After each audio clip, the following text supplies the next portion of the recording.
My name is Reese Romney, and this is the reinterpreting of the Arizona meteor crater. For years and years, scientists have discussed the understanding of the forming of the Arizona meteor crater.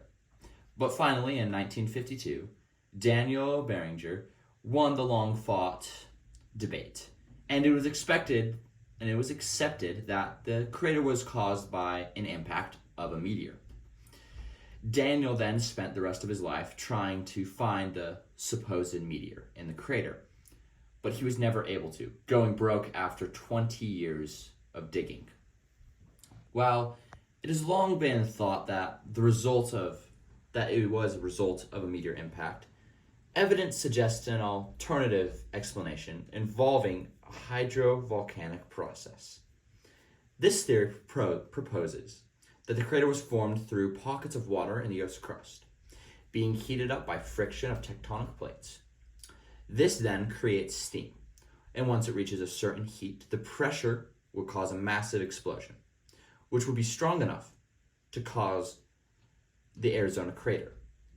Also, the shape of the crater is important. For instance, an impact crater would leave a swelling in the middle. However, we don't have that in the Arizona meteor crater. It is completely flat throughout the entire bottom of the crater, which is consistent with a hydrovolcano. Now, a compelling aspect of the hydrovolcanic theory is the absence of typical meteoritic fragments within the crater. Now, everyone looked for these fragments, but there was never one instance where a fragment was found. Instead, studies have revealed the presence of volcanic materials, indicating potential volcanic origin for the crater. Additionally, magnetic mapping for the surrounding area has provided further support for the hydrovolcanic hypothesis by identifying magnetic anomalies consistent with hydrothermal alteration.